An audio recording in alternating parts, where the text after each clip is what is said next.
नमस्कार, स्वागत है आपका इंडिया न्यूज 28 में। ये बात करते हैं उत्तराखंड की कुछ खास खबरों की। ऊधम सिंह नगर नगर पालिका बोर्ड बैठक में भ्रष्टाचार के आरोप। खबर देवभूमि उत्तराखंड राज्य के जनपद ऊधम सिंह नगर की नगर पालिका परिषद जसपुर से है, जहां जसपुर नगर पालिका अक्सर चर्चाओं में बनी रहती है। आज फिर पालिका बोर्ड के सभासदों ने अपने ही अधिशासी अधिकारी बोर्ड पर भ्रष्टाचार का आरोप लगाया और एक बार फिर नगर पालिका में बोर्ड बैठक के दौरान विवाद हो गया, जहां सभासदों ने चेयरमैन प्रतिनिधि व सभासद प्रतिनिधित्व लोगों का भारी विरोध किया, जिसके चलते प्रतिनिधियों को बोर्ड बैठक से बाहर जाना पड़ा। बैठक में क्षेत्र के विकास के लिए प्रस्ताव पास होने पर चर्चा की गई, जिसमें सभासदों द्वारा बैठक में मौजूद चेयरमैन प्रतिनिधि का विरोध किया, जिसके बाद चेयरमैन प्रतिनिधि को बैठक से बाहर जाना पड़ा। वहीं सभासदों ने स्वच्छ भारत मिशन के तहत शौचालयों को लेकर भी नाराजगी जताई। वहीं जसपुर विधायक आदेश चौहान ने बताया कि बैठक में विकास कार्य की चर्चा की गई, जिस पर समाचारों द्वारा सहमति जताई गई। साथ ही समाचारों ने पालिका अध्यक्ष अधिकारी पर पालिका कार्य में आरोप लगाते हुए कहा कि पालिका खर्चे पर तैयार किए गए मशीनरी में यंत्र जर्जर हालत में इधर उधर खड़े हैं, जिनका रखरखाव न होने से क्षतिग्रस्त अवस्था में है। सिकरी पालिका उन्हें अपने कब्जे में लेकर उनकी नीलामी कर उनके पैसे को पालिका हित में लगाए जाने की भी बात कही। सभासद सुधीर बिश्नोई बॉर्डर पर पालिका बोर्ड पर आरोप लगाते हुए कहा कि प्रधानमंत्री द्वारा नगर में स्वच्छता अभियान के तहत लाखों रुपए के शौचालय आज धरातल पर नहीं है, न ही पालिका को इसकी सुध है, जिस पर नगर पालिका भ्रष्टाचार के मामलों में गिरी रहती है। इसलिए पालिका के विकास कार्यों के साथ सरकार द्वारा दी गई मशीनरी की भी जांच कराई जाए। जब हमारी टीम ने इस संबंध में अधिशासी अधिकारी से बात करनी चाहिए तो उन्होंने कैमरे के आगे आने से ही साफ इनकार कर दिया। स्टेट हेड मिंटू अजय सागर की रिपोर्ट। उसी में आज बोर्ड बैठक बुलाई गई और जो कुछ मुद्दे थे क्योंकि जो बाह्य हमारा शहर बढ़ा है, हैंडपम्प की आवश्यकता है, तो वो 250 हैंडपम्प लगाने की स्वीकृति सदन ने दी है।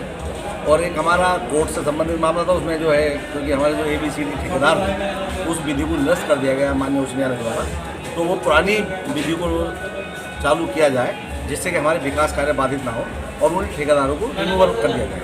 क्योंकि अगर हम नए ठेकेदारों को करते तो उसमें टाइम लगता और उसमें हमारा जो काम बाधित होता। तो सर्वसम्मति से सारी बोर्ड में बैठे उसको सहमति दे दी कि हमारे विकास कार्य बाधित ना हो।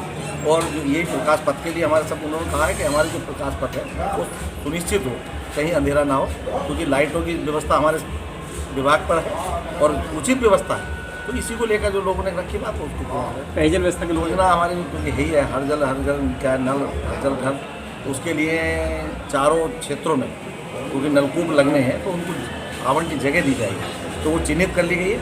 उसको बोर्ड ने सर्वसम्मति से सहमति दी। लापरवाही कहूँगा मैं, क्योंकि थोड़ा अनजाने में कह सकते हैं कोई लापरवाही हो सकती है कर्मचारियों के द्वारा, तो वो हमारे स्टोर कीपर और उनसे बात कर दी जो हमारी संपत्ति है कि भाई वो हमारे सूचीबद्ध होनी चाहिए और कहाँ रखी है।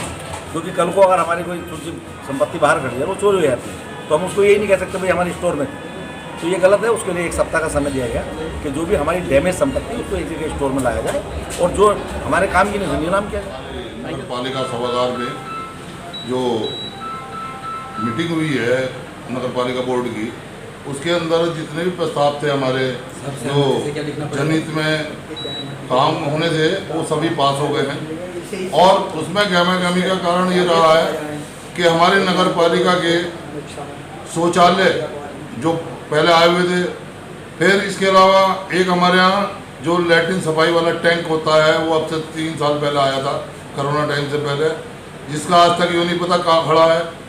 कुछ कर्मचारियों से पूछा गया तो पता चला वो मंडवा खेड़े में खड़ा हुआ है, जिसका आज तक यूज ही नहीं हुआ है।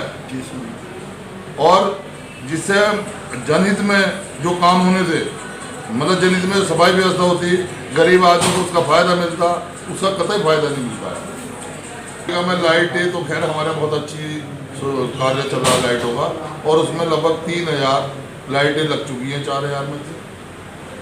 यहाँ पे नगर पालिका का जो शासन प्रशासन है हमारा वो कतई बेकार है। उन्हें ये नहीं पता कि हमारा सामान कौन सा कहाँ पड़ा है। टैंक कहीं स्टोर बनाया अभी हमारे अधिशासी अधिकारी महोदय द्वारा के साहब सामान रख रखाव के लिए स्टोर जो हमारे बोर्ड ने पास करा वो बन चुका है, लेकिन कुछ ट्रैक्टर ट्राली पता चला वहाँ खड़ी हैं पुलिस चौकी पर नए ट्रैक्टर आए थे, छोटे वाले 2, जिनके सामान चोरी हो गए हैं। एक पुरानी जेवीसी थी, वो पता नहीं कहाँ खड़ी कर रखी है, उसके भी सामान सारे चोरी हो गए, जिसका रखरखाव बिल्कुल नगर पालिका कतई बेकार है। अधिशासी अधिकारी की लापरवाही मानी जाएगी, क्योंकि भाई मेन पावर तो हमारे अधिशासी अधिकारी होता है रखरखाव के लिए, नगर पालिका की देखभाल के लिए।